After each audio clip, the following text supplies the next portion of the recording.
Failing Upward by Elton Gar. The screen flickered, and an image of Mitch in his car appeared. He pushed the trash in his back seat down so he could see out the rear window, then backed up without looking. As he did, he spun the wheel, and his bumper scraped across the side of a bright red sports car, leaving a long, clear silver scratch. Mitch tilted his head to better see the deep gash, then sped away. Pulling out from the parking lot, he cut in front of a minivan with 3 young children, forcing their mother to drive onto the shoulder to avoid being hit. He then slowed in front of that same minivan to make his turn. The judge tapped the button on the remote, and the screen turned a dull gray. "Could you please explain your actions?" the judge asked, trying and failing to keep the contempt out of his voice. "I didn't know anyone was watching. Besides, anyone who can afford that car can afford to fix it," Mitch said, leaning back on the legs of the wooden chair, until he glanced at his lawyer, and remembered the judge had told him 3 times not to lean back in the wooden chairs, so he quickly sat up straight, making the chair legs hit the floor loud enough that everyone in the room heard it. "We could go on," the prosecution said, "but it hardly seems necessary.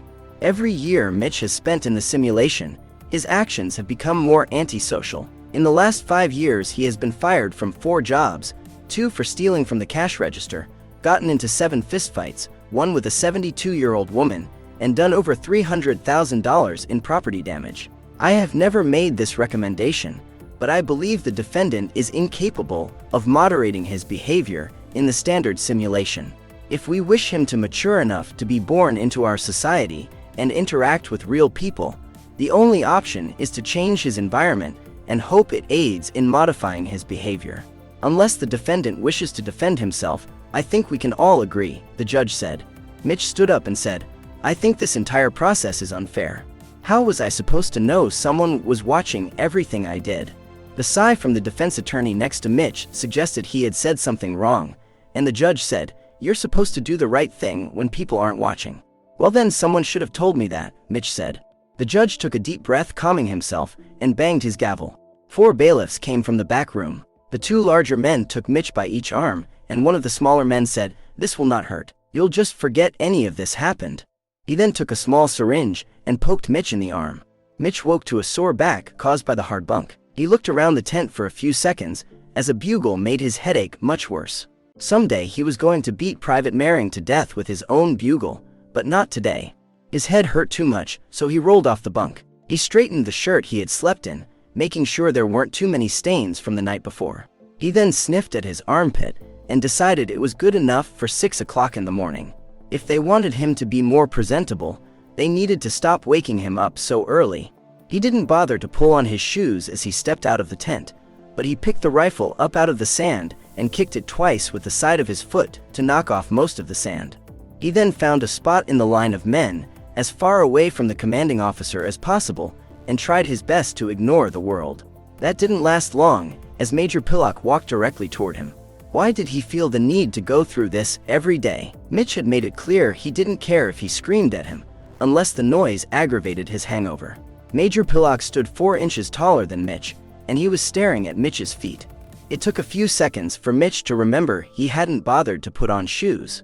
As the Major's face turned red, Mitch silently wondered if this was the day the vein in the Major's forehead would finally explode.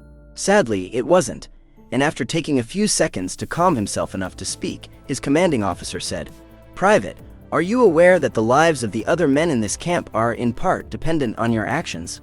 What do you think would happen if the enemy attacked while you were wandering around the camp without shoes on?" "I probably wouldn't be able to run away as fast," Mitch said. He had never pretended to be brave or to have any interest in fighting. The man closed his eyes for a few seconds and then said, "Perhaps you'll learn more if you spend some time at the front. Or at least you won't be my problem anymore." Mitch had been fairly certain he was on the front. He saw planes fly over every day, and just a few days ago, someone had attacked the camp's front gate. "Sir, that seems unfair to the other people at the front," Mitch said. "I wouldn't worry about them. Their orders will be to shoot you if you try to run away." Mitch walked into the room, and the judge said, "Back so soon?" Mitch was only now beginning to remember having been here before. Perhaps he had been too drunk to remember. "Just shut up and let me do my job this time," his public defender whispered in Mitch's ear.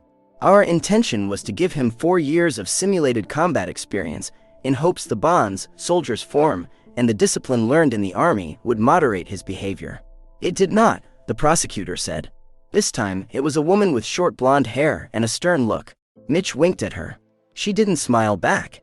So why is he back so soon? The judge asked. We made an error in the program. The enemy weapons were incapable of harming him, but we didn't realize we needed to do the same to those on his side. They shot him in the back while trying to run away for the third time. Your Honor, I would like to have this entire simulation stricken from the record.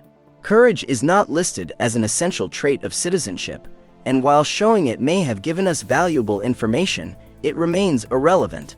The woman with the short blonde hair stood and said, We concede that point and agree the trauma of combat memories would not aid in the defendant's growth into a citizen. But we ask the defense to not waste any more of the court's time and admit Mitch Walker did nothing to improve his standing in the eyes of the court. We request he waive this citizenship review. We agree, Mitch's lawyer said, putting his hand on Mitch's shoulder so he couldn't stand up as she spoke. Are there any suggestions on how to proceed? The judge asked. I propose a solution. So far, we have placed my client in scenarios where he is expected to follow orders, which he has struggled with. I suggest that we place him in a position of authority. Perhaps by having authority, he will learn to respect it. Mitch locked the door to his office. Couldn't people see he didn't want to be bothered? What was the point of being in charge if people were constantly asking you what to do? As he sat, the phone beeped. He ignored it for almost 2 minutes until he decided his secretary, Kate, would not give up. He picked up the phone and said, What do you want? Your 2 o'clock interview has just arrived. Would you like me to send her in? Kate asked. He glanced at the clock.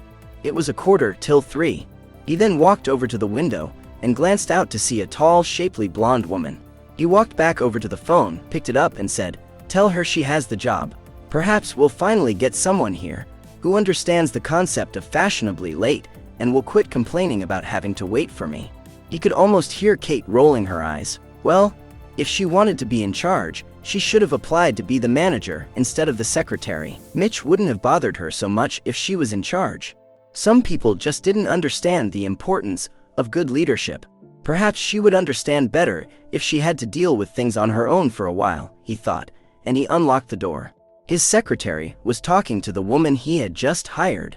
He heard her say something about being on time, and he interrupted and said, I'll discuss it with her. But for now, I think we should celebrate her new job. How much money do we have in petty cash? Sir, I have to remind you petty cash is for office use only, Kate said. How is celebrating a new employee not an office expense? Mitch asked, and held his hand out to his secretary until she put the full $1,000 into it. Was he shot again? The judge asked as Mitch sat down. Believe it or not, he went out of business in 6 months. Even though he started with an exceptionally profitable business, and we programmed the customers to never leave, the lawyer said. He didn't know if her name was Kate here, but she was his secretary. He recognized the look of irritation in her eyes. How is that even possible? The judge asked. First, he only showed up about twice a week. Then there were the sexual harassment lawsuits, Kate said. Mitch stood up and said, That wasn't my fault. I was really drunk. Kate said, Your Honor, as much as I hate to admit it, I think it is time the court admits it has failed. I believe it would require a complete memory wipe to enable Mitch to mature to a level where he would not be a hindrance to our society if he were to be released from his birthing pod. He is the exact type of selfish citizen we created the chambers to protect ourselves from. I am unwilling to sentence someone who has not even been officially born yet to a personality death through a full memory wipe, the judge said. I don't want that on my conscience either. But while we have not yet determined a way to turn Mitch into a viable member of our society, we have determined what makes him happy. I believe the best choice both for him and society is for him to remain in the birthing chamber. We can build him a world where he will be comfortable, and we can study him to learn how to avoid similar failures. I will consider it, but making it an official order of the court would expand the court's power in ways I'm not comfortable with. It would be better for everyone if the defendant would agree to this with no court order. Mitch sat there for a minute and then stood and asked, Could I be president?